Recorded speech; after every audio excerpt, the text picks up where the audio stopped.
And welcome to Bayou Time. I'm Martin False, and very pleased to have with us Mr. Bill Juneau. And I want to tell a little bit about Mr. Juneau's story. He sent me one of the most compelling emails I think I've ever received while being here at HTV. And he had COVID pneumonia, and he wanted to tell the story from front to back.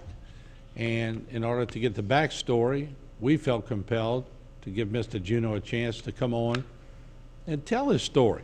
And I have to be transparent. He walked in, he's on oxygen, he's had a tough go, but I want you at home to hear the story of someone who comes down with COVID and gets pneumonia and what they go through and how much help they get along the way. So first and foremost, let me welcome Mr. Juneau. Good to have you. Thank you, Martin. I appreciate you taking the time to let me be here today. First and foremost, tell us a little bit about yourself.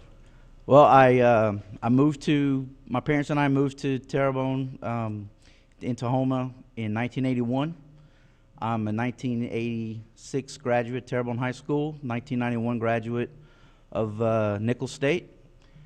And I consider Terrebonne Parish and Houma my hometown. Okay. So tell me about when you first got COVID. What were you feeling? What was happening? It was the Tuesday before Thanksgiving, Thursday. Tuesday I had a sore throat, and I kind of thought maybe I'm coming down with fever. I went to work Wednesday before Thanksgiving, and my symptoms got worse. I definitely had a sore throat. I can feel I was getting hot, and so I left work early at lunchtime. And when I got home, I checked my temperature. It was 99 and a half. And I told my wife, I said, I think I just don't feel right. I don't feel right. And the next morning, Thanksgiving, I couldn't get out of bed. And I told my wife, I can't go to Thanksgiving at your family's. I just can't do it. So I spent all day Thursday in bed. Took my temperature again, and it was 100. So the next day, Friday, I went to urgent care. No, I went to drive-through to get a COVID test. Later that day, positive. And my symptoms were just getting worse. I was getting fever a little higher, and I couldn't eat. I couldn't get out of bed.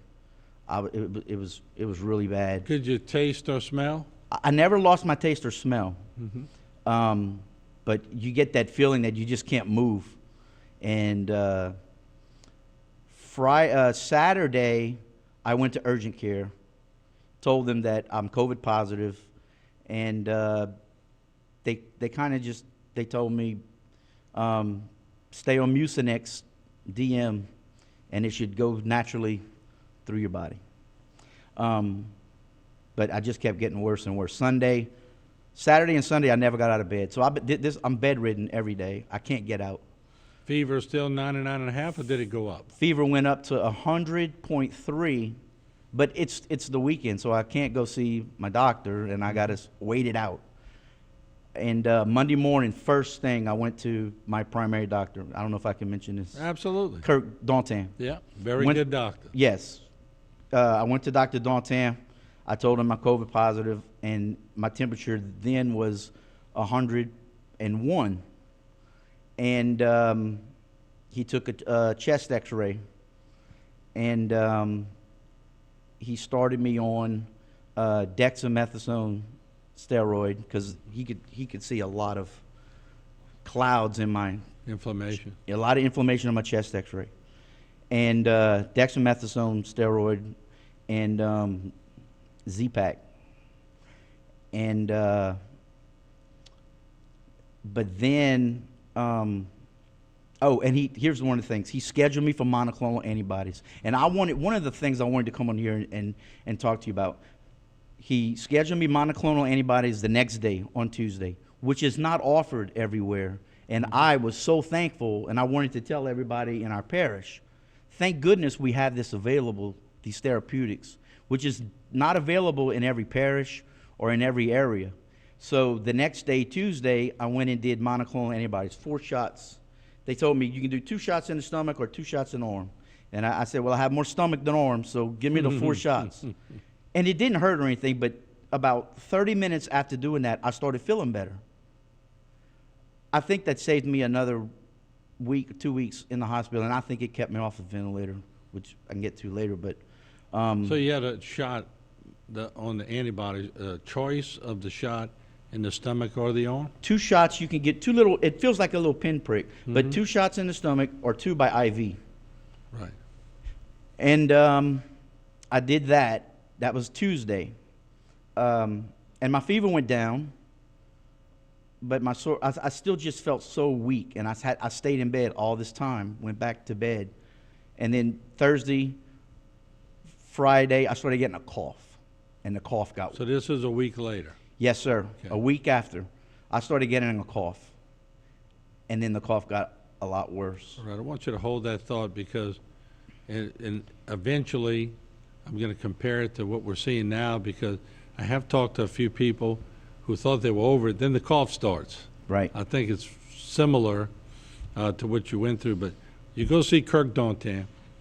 A week later, your cough starts. But during the break, you were telling me, if not for the dominoes falling into place, you wouldn't be sitting here talking to me. What did you mean by that?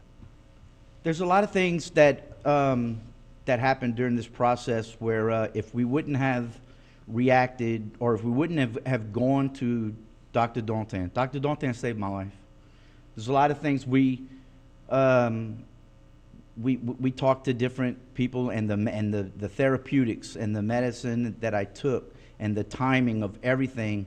If it wouldn't have happened that way, I would not be here. I can guarantee I would not be here today, my wife included. My wife is an angel. But the Thursday that I went back to Dr. Dalton, Thursday, a week after Thanksgiving, and he said, you definitely have pneumonia, you have the beginnings of it, and started me on breathing treatments. And he told me, he said, I wanted to stay out of the hospital. I hear all the horror stories. Don't go to the hospital. And I'm trying everything I can do to stay out of the hospital. And he told me, don't be afraid to go to the hospital if you need to, because eventually if I need you to get an IV, you can only get it in a hospital. Don't be afraid. And I remembered that. So I went home that Thursday. Friday, I'm doing breathing treatments, and my coughing is keeping me up. So now I've gone, 24 hours without sleeping because of this cough. And I just keep coughing, and I'm starting to feel a little... It's a relentless cough, too, isn't it? It is. It keeps you up. You can't sleep. So Friday at midnight, I get out of bed and go to my recliner in my living room. And I sit in my recliner until 6:30. I'm coughing. I can't sleep. But now I really know something's wrong. It's like I have vertigo, and my mind is just almost hallucinating. And my wife wakes up at 6:30, and she sees me, and she can tell that I'm not right. And she takes this little I forgot what, oximeter. Pulse ox, yeah. You put it on your finger, and you press it. $40 at Walgreens. She puts it on my finger. Now, a person's normal oxygen rate is 97 to 100%. She puts it on my finger, and when she gets the reading, all the color in her face drained out. She's got tears running down her eyes. 44%. There's doctors that have never even heard of it going to that low a percentage. 44%. She says, babe, we have to go to the hospital. I said, no, let's just wait and see if it goes up. She says, baby, you're dying in front of me. And she said, you're turning blue. I looked down at my fingernails, and my fingernails are blue.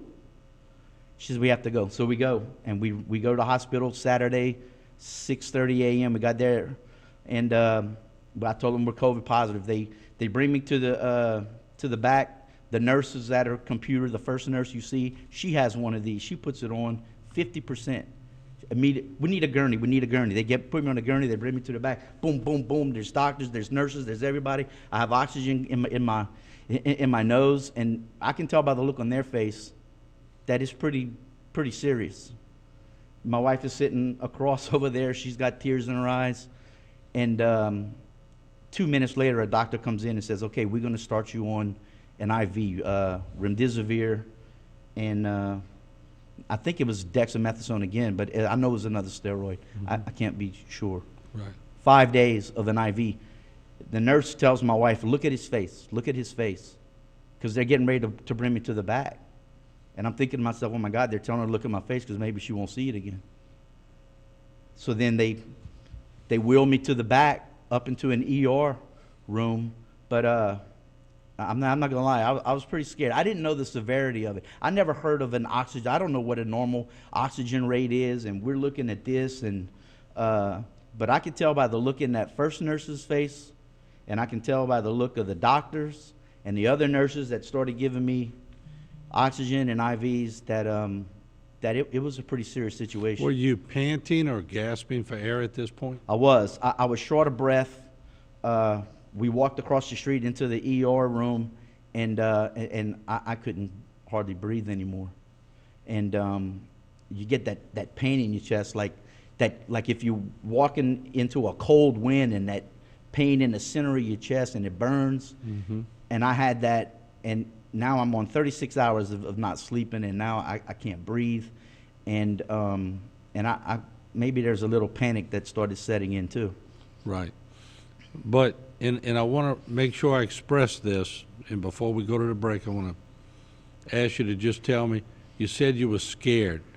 Make that palatable for the audience, because I know a lot of people have gone through similar things. Well, you're laying in a gurney in an ER holding area, and they look at you, and immediately they start putting in IVs, and you have an IV bag, and they're putting in oxygen, and they're telling your wife to look at your face. It's like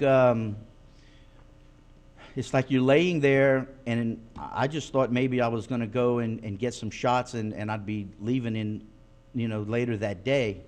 When they get you to the point where they're putting the IVs in and you're going to the back, is the way you described it to me in the break, what was going through your mind? Honestly, I was hoping that I was going to see my wife again. Mm-hmm. So a lot of things go through your mind, and you don't know exactly where you're going, but you know it's serious, more serious than when I went in, and because I knew that if you're going in for COVID, you're going to be isolated, and you're going to be on your own, except for these nurses. Was that the scariest part for you, the isolation? The pushing me in, the rolling me to the back, and then I lost track of my wife. And when they put me in the room, it was pretty scary, because you were there by yourself. Mm-hmm. No windows. There's a door with a little round window. A lot of people say that's the worst part of this dreaded virus. Yeah, thank goodness for I guess FaceTime, because that was the only way I could see my wife or anyone. But so it's just you and the nurses and the respiratory therapists, and when the doctors come in, that's the only physical interaction. And what was going on? They brought me into the room, and so my IV is set. If there's, barring any reaction to the IV, that's going to be your medicine for 5 days. So that's it. The next 90% of your recovery is mental. And it's probably the other reason why I wanted to be here, is to tell the story of these nurses. These nurses in this ER room saved my life as well. The nurses and the respiratory therapists, they were so wonderful. And I wanted to tell everybody in Terrebonne Parish how lucky we are to have these. And I'm going to let you look at the right camera so you can talk directly to them. These nurses at Terrebonne General are angels. They are doing God's work, and they are the only reason why I got out of that hospital mentally and physically, without a doubt. That's the front lines right there. It is, because all you do, I was laying in bed. This is like, I'm 10 days bedridden before I go in. Now when I'm in, I'm still bedridden. So the first 3 days, I'm just laying in bed. And the first night, they woke me up at about 1 in the morning. They're taking your vitals every 4 hours. 1 in the morning, the first day I was there, I had a mask on that covered my whole face. And I panicked. 1 in the morning, I grabbed one of the nurse's arms and I said, "Am I alive? Am I alive?" And I didn't know where I was, and I was disoriented, and I have this mask on, which I've never had. She says, "Yeah, it's okay. You're alive." But I remember some of these nurses, especially. I have permission to use two of them. Kimberly Griffin and Jennifer Ward in the ER were amazing. They the third day that I was there, these two ladies, they, like it's like a big wet nap except it's soap, and I was in there and I was sweating. There's no AC, and I was asking for ice packs, and I'm laying in bed, and they wash my arms, they wash my legs, and they dry me off. They wash my back, and something they didn't have to do, and I changed my gown, and it was, I get a little emotional. It was the humanity that they showed that is not written or taught in any textbook, and it doesn't come in a pill, and it doesn't drip from any IV. And the humanity that they showed me, it gave me the strength. The first 2 days I was there, I just almost gave up, and I just said, I can't do this. But that day was the day when they left my ER room after what they did for me. And they would always talk to me, and they would even make me laugh, and they would always tell me, you're going to be okay, you're going to make it. That third day, when they left my room, I went over and I grabbed this. They tell you that you have to do this. This is like your breathing exercises. I wasn't doing them. The third day, I reached over and I said, okay, I'm getting out. And I started this, but only because of what these nurses did. It was amazing to me because it's just something that's not taught, and it's not something that is on their job description. But this went beyond job description. They just showed humanity, Martin, that you don't see in a lot of hospitals, not through the fault of any particular nurses or anything, but they're in a tough position. They got all the PPP and all this stuff on, and they got to go in and come out. But these particular two were the reason why I was able to recover on the mental aspect. When we come back, I want to go back into the mental aspect of COVID, because I sat on this desk with many doctors from the same medical facility that you're talking about. Sat out with Ms. Peoples many times, and always just trying to get into that mental aspect of what they're going through. We're all talking on the outside, and we're all reporting, but it was a war zone. At Terrebonne, and at Thibodeau, and at Chabert, we could go through hospitals all around the country. It was a war zone. There's nowhere else, no way to describe it any way else. And mentally, they had to stay tough. People that got you through, you started with Dr. Dalton, but then you get to the hospital, and there were so many things that these nurses were doing. And I know we hear a lot of things on the outside, and people speculate on the outside, but I go to firsthand sources when I want to find out what was happening. I see you have get well cards, you have a Crucifix. What's that all about? When I left, I spent 7 days in the ER room, and a few days before I got out, they made me, the ER nurses made this get well soon card, handwritten. Didn't have to do it, but this is all handwritten. They all signed it. And I'll never get rid of it. I mean, the only reason I didn't frame it because I knew I was coming. But,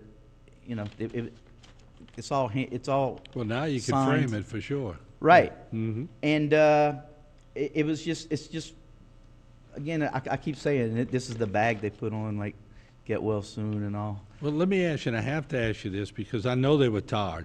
Because I had, like I said, And short-staffed. yeah, they were bombarded. Thibodeau was bombarded. We had Phyllis Peoples on here. We had Mr. Stock over there. We had all the Chabert people on. It was just a massive amount for them to handle. But from what I'm hearing, they handled it. I couldn't, like, I filled out a survey, and they said scale of 1 to 10, and then if there was a 20, I would have put 20 and circled it. Because I don't think you can emphasize this enough. When you're in the room by yourself, so whenever these nurses come in, it's your only physical interaction with anyone. I'll tell you how good a job they did.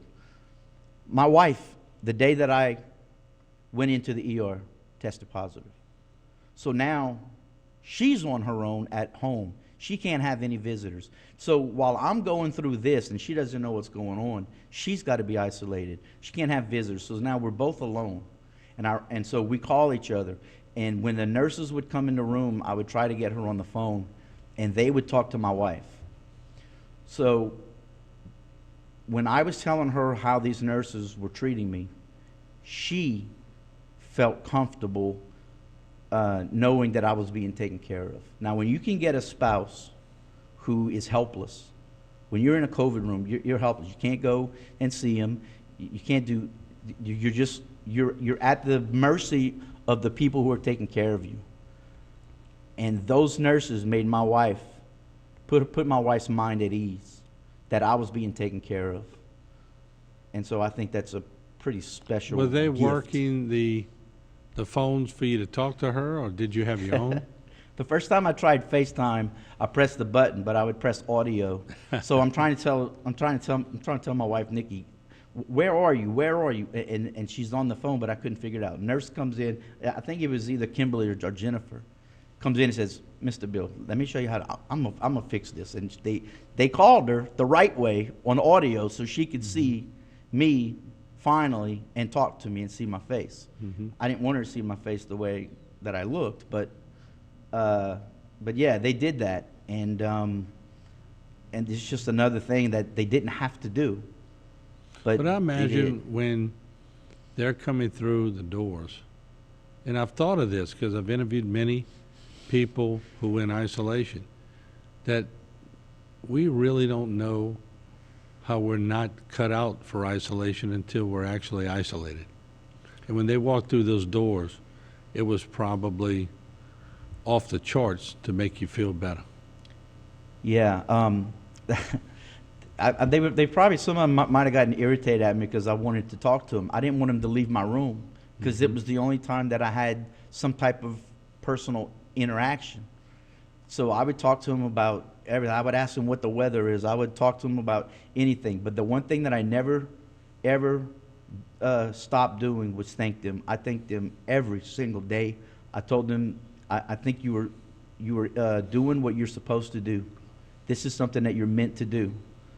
Because they just, the way that they treated me, now I can only speak for myself, but I can guarantee you, well, I can't guarantee you, but I would think that if they're treating me this way, they're treating everybody this way.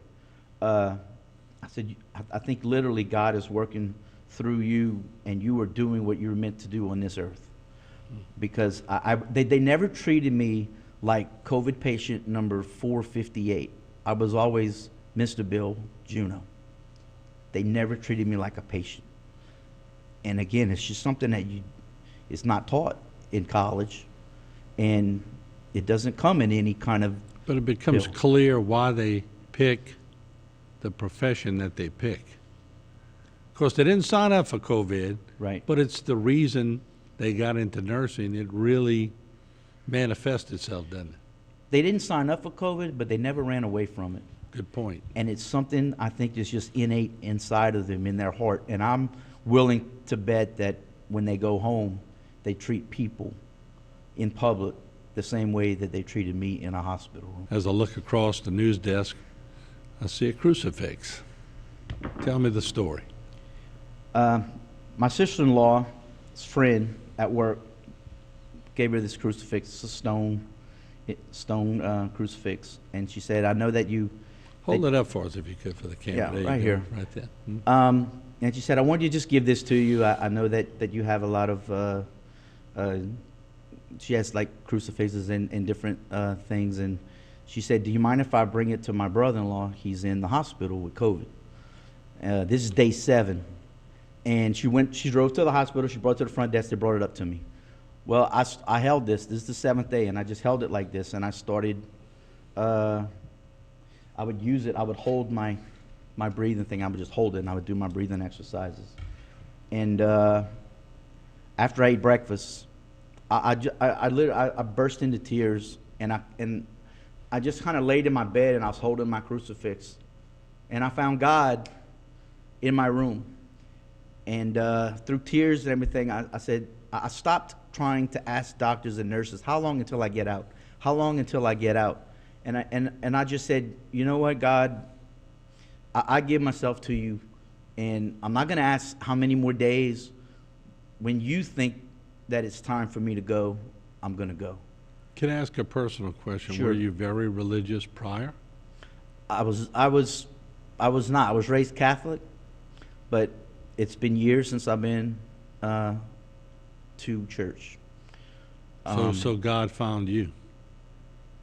He may, whatever the case is, I'm very thankful that he did. So it's day 7, and it's an interesting story. So I started talking to him, and then an hour after I held this and did my breathing exercises, this is the truth, an hour, 3 nurses came in and said, we're taking you out of ER and we're bringing you up to the 4th floor, like a regular room. And they brought me to the 4th floor. They came in, and my respiratory therapist said, I'm going to lower the AC to 60. I said, AC? Whoa, I have an air conditioner? Wow. It was an hour after the first time that I held this, and pretty much, well, not pretty much, I did. I gave myself over to God, and I think that's where I found him. Yeah. So you're in a regular room, so your psyche starts coming back. You're pumped up at this point. I am. I'm blowing into this thing, man, and I'm doing. And they put an extension on my oxygen tube so that I could get out of bed and walk from my bed to the restroom, and it was like I thought freedom. Yes, I felt like maybe I was paroled or something. I didn't know, but and then I had to the 2 nurses that took care of me on the 4th floor.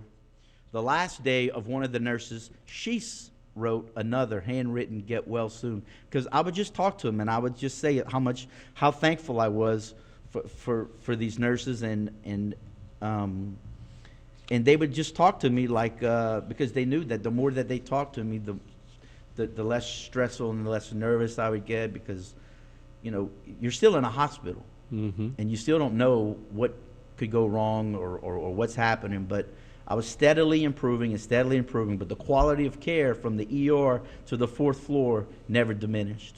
And I was always Mr. Bill on the 4th floor too. Mm-hmm.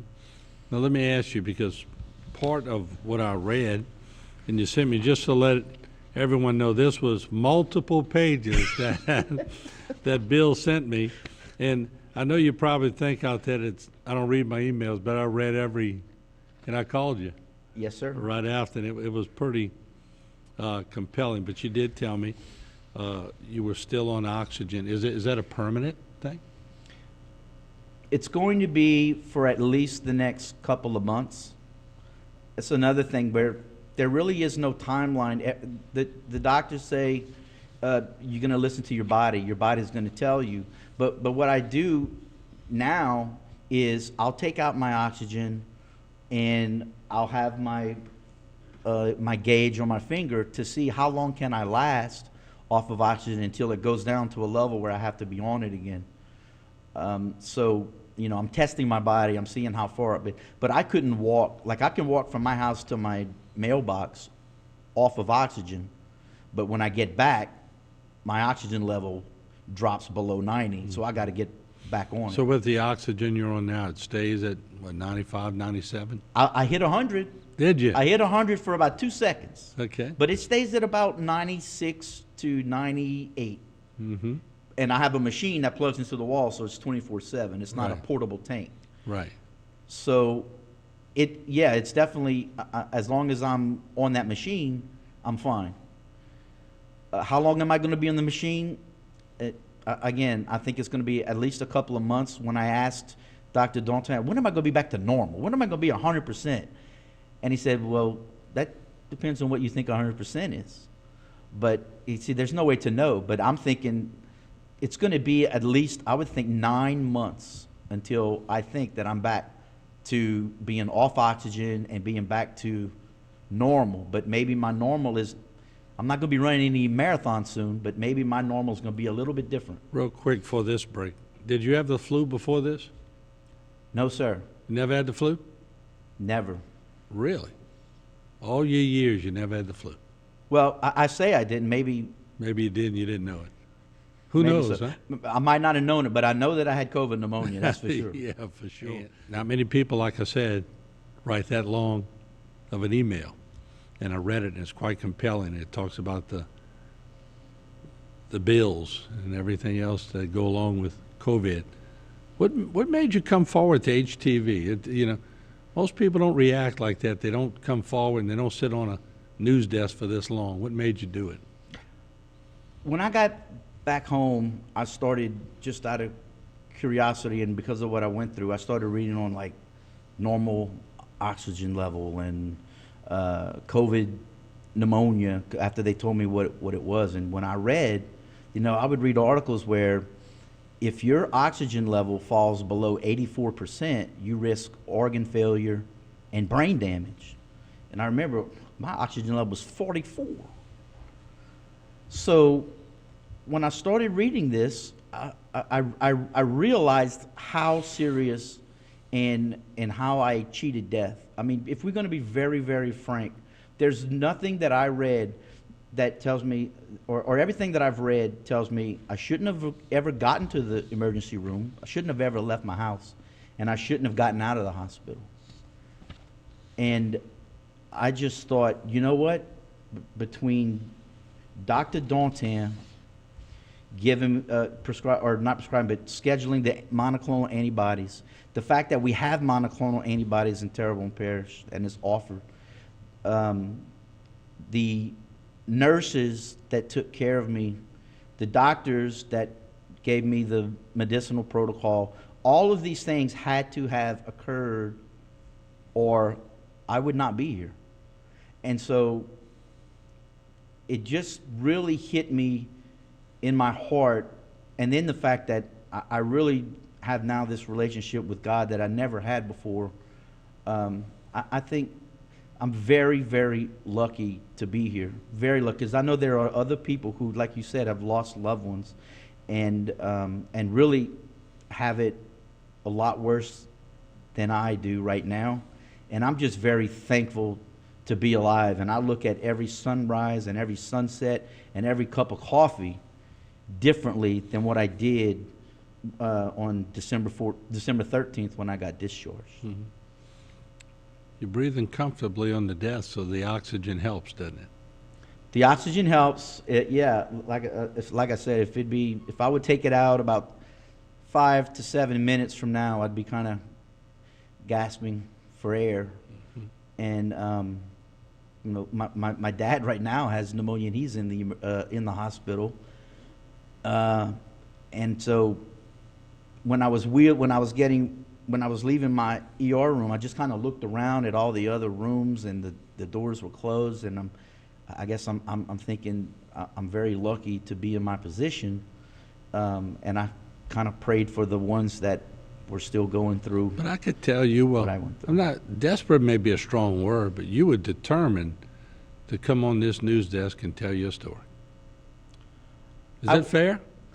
I was, because I think the other thing is I really wanted people in our parish and in your viewing area to understand how lucky we are to have these therapeutics and to have the people behind the scenes, the doctors and the nurses, to have the quality and the humanity that these people show you once you get into the hospital. Now, again, I'm speaking on what my experience was, but I've talked to other people in other parishes. They said, we don't have monoclonal antibodies here.